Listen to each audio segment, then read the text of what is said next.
First ever factory outlet, Chandanagar, Mukunda Jewelers, opening soon. No making charges.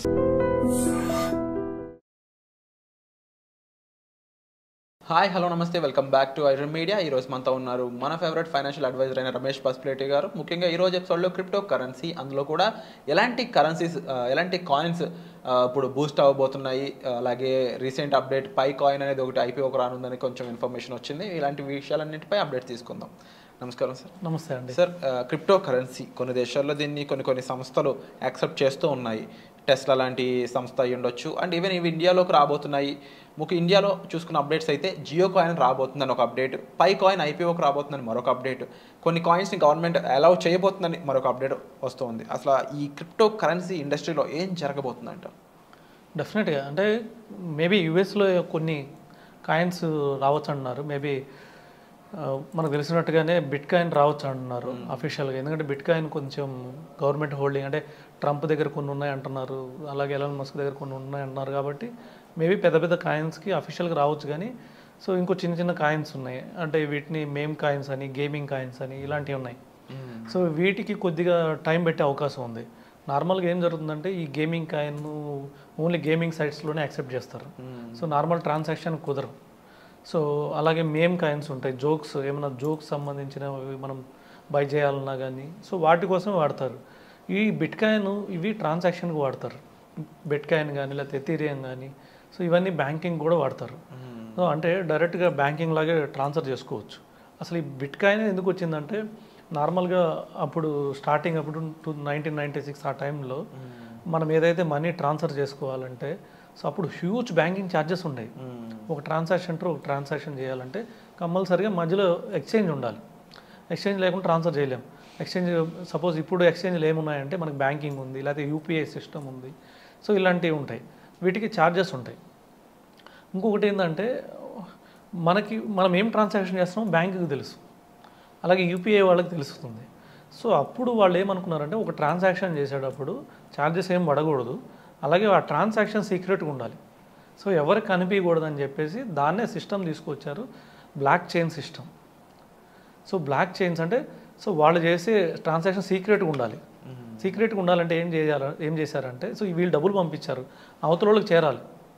ఇక్కడంటే banks చూసుకుంటాయి, లేదంటే UPI చూసుకుంటుంది.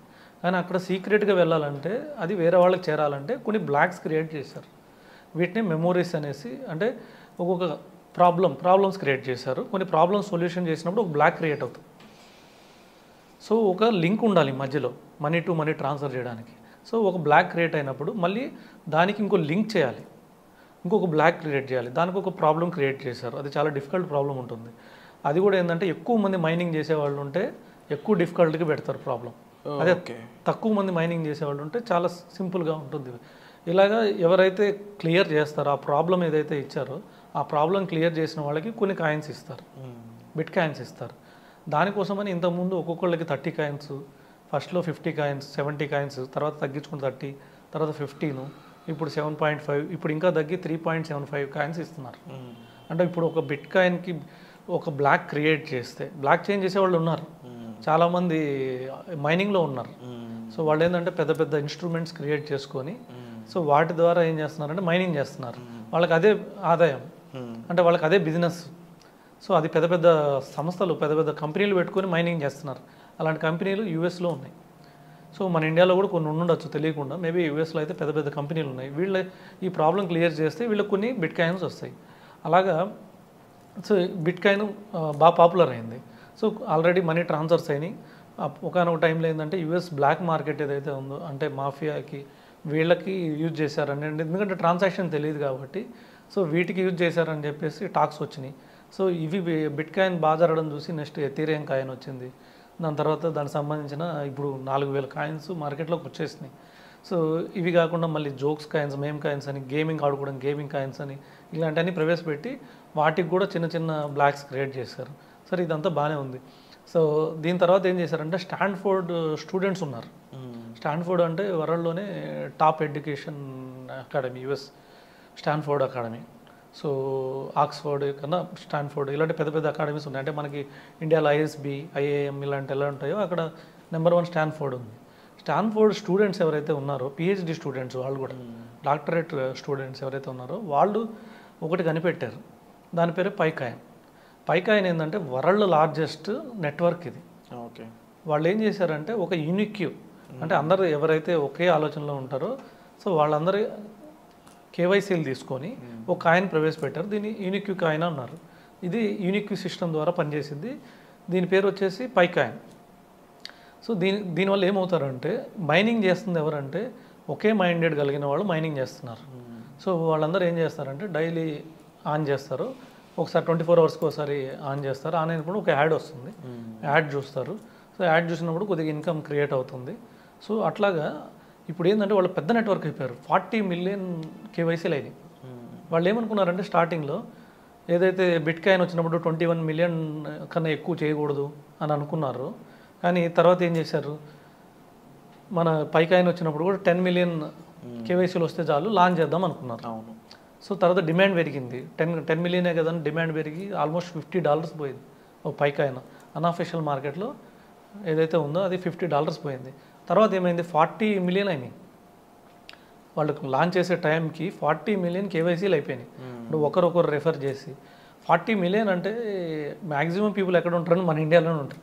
ఎక్కడేం జరిగినా కూడా మెజారిటీ ఇప్పుడు వరల్డ్ వైడ్లో ఎక్కువ వాడుతున్నారంటే ఇండియాలోనే 65% వాడుతున్నారు. అలాగే ఇలాంటి టెక్నాలజీ వచ్చినప్పుడు ఎక్కువ ఎవరు వాడతారంటే మన ఇండియాలోనే వాడుతున్నారు. ఒకరికొకరు తెలియదు అంతే. సో ఇలాంటి పైకాయిన్ మనకు తెలియకుండానే, సో అది కూడా ఇంకోటి ఏంటంటే సౌత్ ఏషియా అంటే దుబాయ్ ఇలాంటి కంట్రీస్లో కూడా బాగా పాపులర్ అయింది. సో అరబ్ కంట్రీస్ కొద్దిగా, సో వాటిలో కూడా బాగా పాపులర్ అయింది. తర్వాత యూఎస్లో కూడా బాగా పాపులర్ ఉంది. ఎందుకంటే వీళ్ళు స్టార్ట్ చేసిన వాళ్ళు బాగా తెలివైన వాళ్ళు, స్టాన్ఫోర్డ్ యూనివర్సిటీ వాళ్ళు అంటే. సో అందుకని ఇది రీసెంట్గా లాంచ్ కూడా చేశారు. మన ఫిబ్రవరి 20వ తారీఖు లాంచ్ అయిపోయింది. సో ఒక కాయిన్ వచ్చేసి ఇప్పుడు $2 దగ్గర వస్తుంది. ఇది లాంచ్ అవడం $2 దగ్గర లాంచ్ అయింది. $3.5 దాకా వెళ్ళి ఒక కాయిన్కి మళ్ళీ అది $0.75కి వెళ్ళింది, తగ్గిపోయింది. మళ్ళీ ఇప్పుడు $2కి వచ్చింది. కానీ ఏదేమైనా కానీ వాళ్ళ దగ్గర ఒక డాటా ఉంది. ఓకే. వాళ్ళ దగ్గర ఉన్న డాటా ఏంటంటే 40 మిలియన్ కేవైసీలు. ఇప్పుడు మన ఇండియాలోనే 40 మిలియన్లో 1 మిలియన్ మన ఇండియాలో ఉంటారు. అవును, డెఫినెట్గా 1 మిలియన్ 10 మిలియన్స్ కూడా ఉంటారు మన ఇండియా. సో 10 మిలియన్ కేవైసీలు అంటే 10 మిలియన్స్ ఆధార్ కార్డులు వాళ్ళ దగ్గర ఉంటాయి. ఇది ఎవరికైనా అమ్ముకోవచ్చు వాళ్ళు. 1 crore ఈ నెట్వర్క్ని వాళ్ళు ఎవరికైనా అమ్ముకోవచ్చు. సో ఈ విధంగా ఇది పెద్ద మార్కెట్ వాళ్ళకి. అందుకనే పైకాయిన్ బాగా పాపులర్ అయింది. ఇంకా ఫ్రీ మైనింగ్ ఉంది. March 31 వరకు ఫ్రీ మైనింగ్, ఎవరైనా రెఫర్ చేస్తే ఒక కాయిన్ ఫ్రీగా ఇస్తున్నారు. తర్వాత నుంచి ఓన్లీ కొనుక్కోవడమే. ఓకే. అది పైకాయిన్ గురించి. అంటే మార్చి తర్వాత అవి అమ్ముకోవచ్చు కూడా. మార్చి తర్వాత అమ్ముకోవచ్చు, ఇప్పుడు అమ్ముకోవచ్చు. ఇప్పుడు కూడా కొన్ని ఎక్స్చేంజ్లో ఆల్రెడీ లిస్ట్ అయింది, అమ్ముకోవచ్చు. $2 వచ్చింది ఒక్కొక్క కాయిన్. ఓకే. $2 అంటే 160 rupees Indian money. 160 plus. So ఎవరైతే పైకాయిన్ ఆల్రెడీ మైన్ చేస్తున్నారో వాళ్ళు కొంచెం బెనిఫిషరీకి దగ్గరలో ఉన్నారని చెప్పొచ్చు. అండ్ ఇదండి లేటెస్ట్గా మనకి ఓవరాల్గా బిట్కాయిన్ అంటే ఓవరాల్గా బిట్కాయిన్, పైకాయిన్ అండ్ కాయిన్ సంబంధించిన ఇన్ఫర్మేషన్ అనేది. దీనిపై మీకు మరింత అవగాహన ఇన్ఫర్మేషన్ కావాలనుకున్నట్లయితే మీరు డైరెక్ట్గా సార్ని సంప్రదించవచ్చు. అండ్ అలాగే వీటిపై మరింత ఎపిసోడ్స్ కావాలనుకున్నట్లయితే తప్పకుండా మోర్ ఎపిసోడ్స్ అని చెప్పేసి కామెంట్ కూడా చేయండి.